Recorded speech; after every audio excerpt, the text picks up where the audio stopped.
Take it there? Who gon' take it there? Who gon' take it there? Who gon' take it there? Electricity, electricity, electricity, electricity.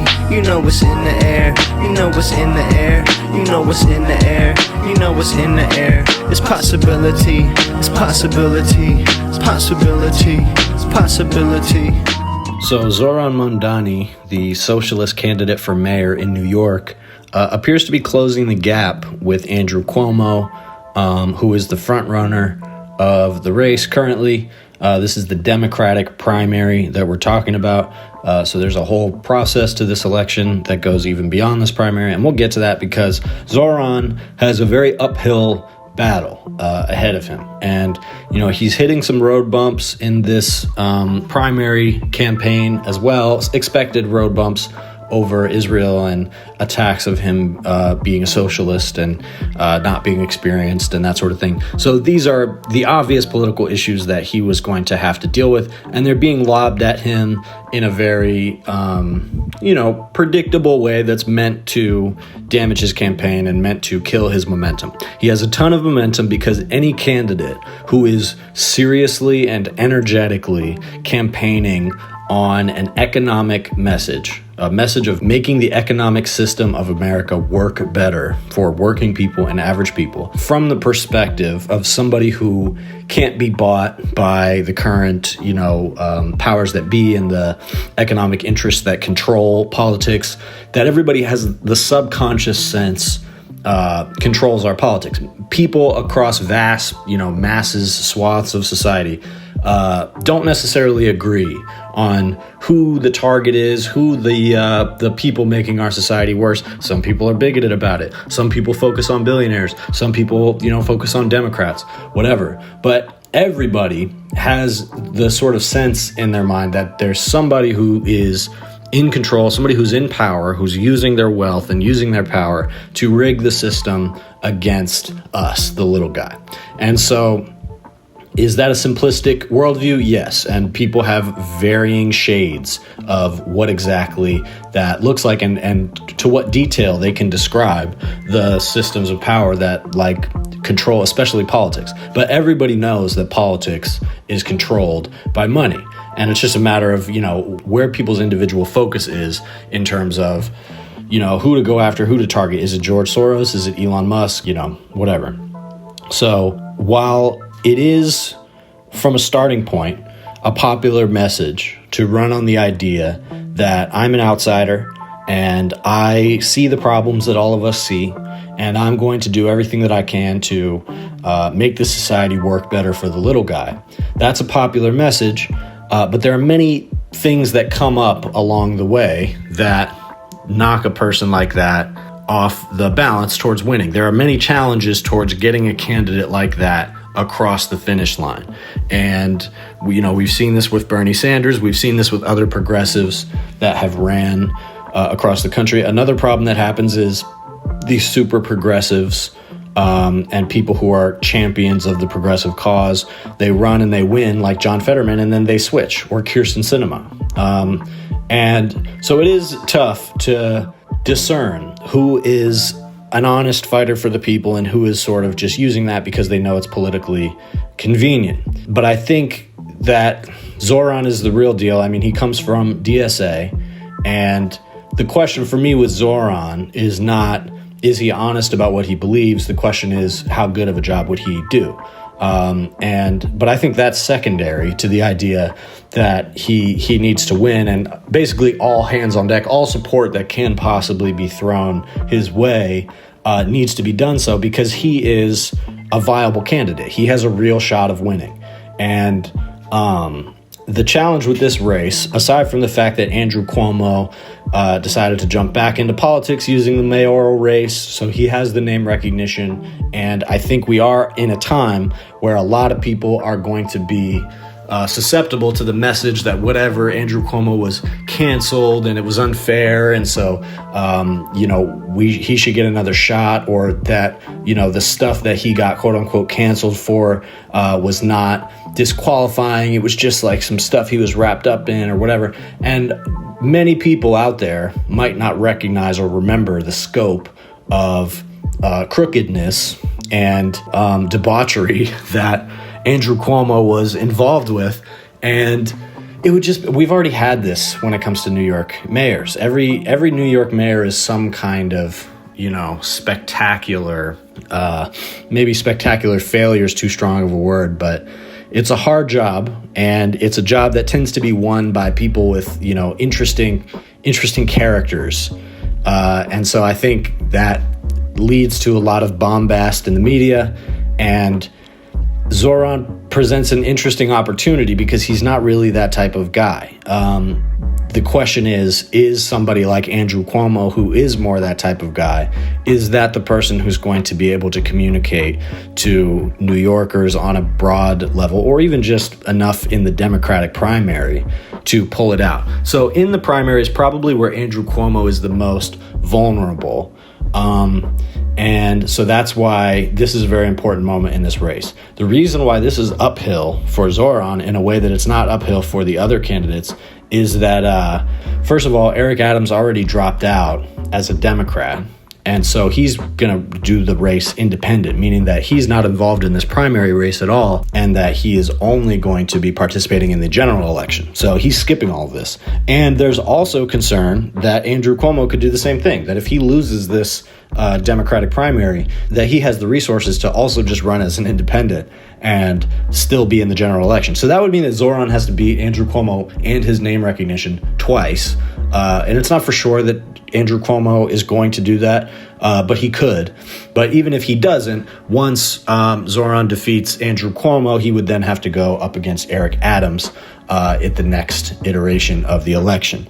So, and I suppose Zohran could also just choose to run as an independent if he wanted to. But the problem is, for a candidate like Zohran, and this is the same reason that Bernie Sanders ran in the Democratic Party and didn't just run as an independent the entire time, is because in order for a candidate like him to win the general election, he would need the resources of a party like the Democratic Party. And it would be great to believe that, we can build a third party, some other party that has that same level of resources that can get candidates across the finish line, the same way that the infrastructure of the Democratic Party can.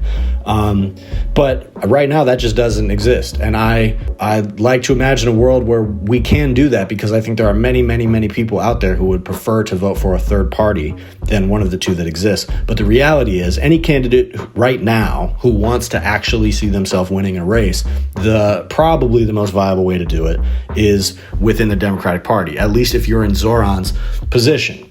Because Andrew Cuomo, based on the political interests that he's aligned with, he can gather those troops in the event of him running as an independent and put as much resources towards that as he can. And he also has the ability to pivot in the more business-friendly direction, so abandon any perfunctory Democratic priorities at all and just be an incredibly business-friendly candidate or whatever, or in Eric Adams' case, an incredibly police-friendly candidate, and just get money from those sources. And Zohran doesn't really have the ability to do that. I mean, he could run as an independent, but from where would he get the resources that it's necessary to get across the finish line? And I'm not just talking about money and donations, but I'm talking about, the benefit to winning the primary in the Democratic Party would be that the Democratic Party gets behind you. And that is a much different conversation than, does Zohran have enough support to win enough votes in the primary?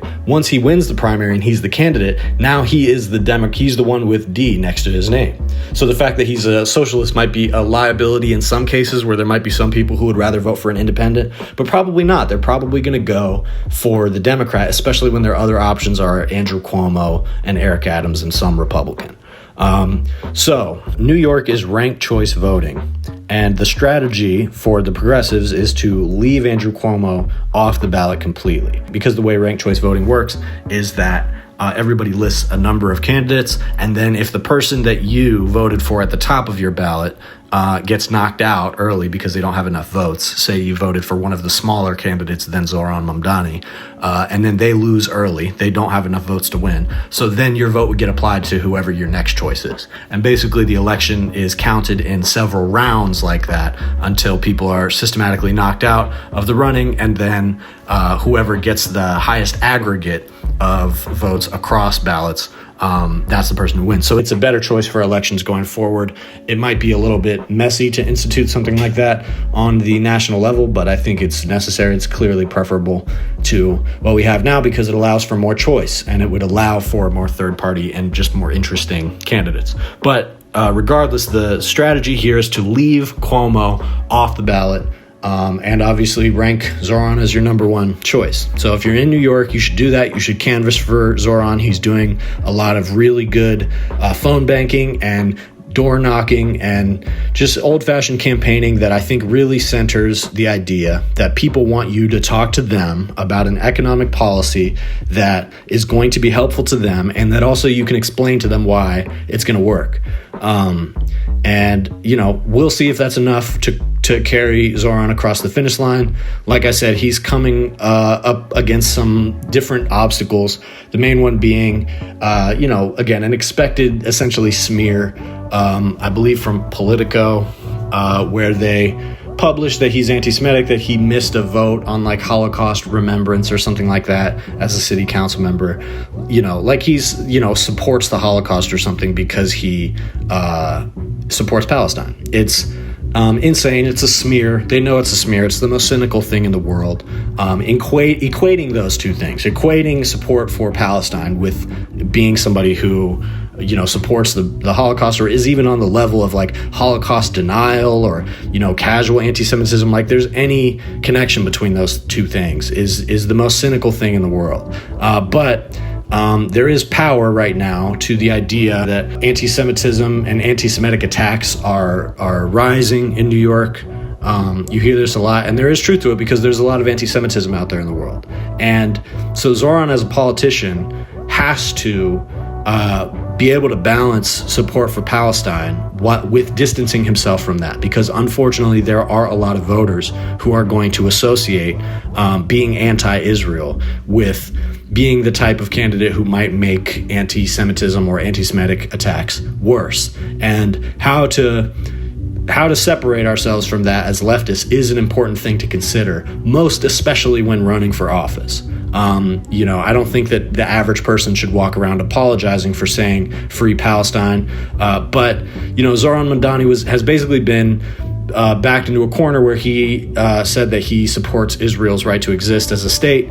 And, obviously the people that forced him to say that, the people that are claiming he's anti-Semitic, are not necessarily going to change their tune about him because he said that. However, you also have backlash from the left, some people further left than him or really in pretty much the same position as him, but giving backlash because he made the specification that Israel has the right to exist as a state. And I think that it's fine for people to not believe that Israel has the right to exist as a state. And I think wanting that from a candidate is fine if that's what you want. But at the same time, that's not necessarily a winning candidate or a winning message, especially in New York. It's just not. There's a lot of people out there who support a free Palestine and maybe even want to see Israel held like really accountable for what they're doing in Palestine. And personally, I think that dissolving the state as a consequence of the war crimes that they've committed in Gaza and Palestine in order to exist in the first place. I think there's an argument to be made there, and maybe one day that argument will be brought to a real court. But to say that Zohran Mamdani, that socialists shouldn't support him because he said that Israel has a right to exist as a state, I think it's terrible strategy.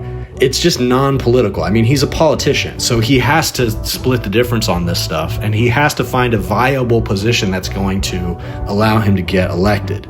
And, I don't think holding him to the standard that he has to say what the average agitator for Palestine would say verbatim I don't think it's a good standard. And I think that Zohran, as somebody that pretty clearly on a moral and ethical level is aligned with Palestinian activism, and he's pretty clearly in favor of boycotts and other economic measures against Israel. So, I mean, that is what you want in a candidate. And I don't think there's that many people who are trying to drag him down because he said, Israel has a right to exist.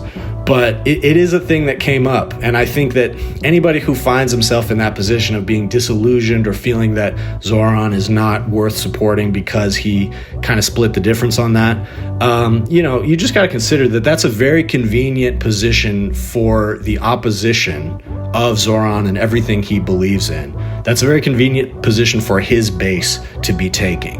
And it makes it very easy to be taken advantage of as a part of a movement that wants to actually make a positive change. For there to be members of that movement, people within that movement who are either cynical or whatever their intentions are, to say that socialists or people that want to see positive change in New York should not support Zohran because he won't say on TV that Israel doesn't have a right to exist as a state. That's very convenient for Cuomo's people, and it's very convenient for the state as well, and an administration that actively wants to prevent a person like Zohran Mamdani from becoming mayor of New York City. You think they don't have eyes on that? I mean, of course they do. And so, if that's earnestly your position, that is disqualifying for him to affirm Israel in any way, just recognize that makes you very useful. That creates an opening for the actual opposition, the pro-Zionist opposition to Zohran and the socialist movement, to essentially use you and use your words to bring down a viable candidate who could actually bring real change to New York City on an economic level and in terms of how the city supports Israel. The mayor of New York can't snap his fingers and decide that Israel doesn't have a right to exist as a state. But, the mayor can do things like put economic pressure on Israel, and that's exactly what Zohran said he would do as mayor. And no other candidate is saying that. No other candidate's even close to willing to say that. So I don't know what more you want.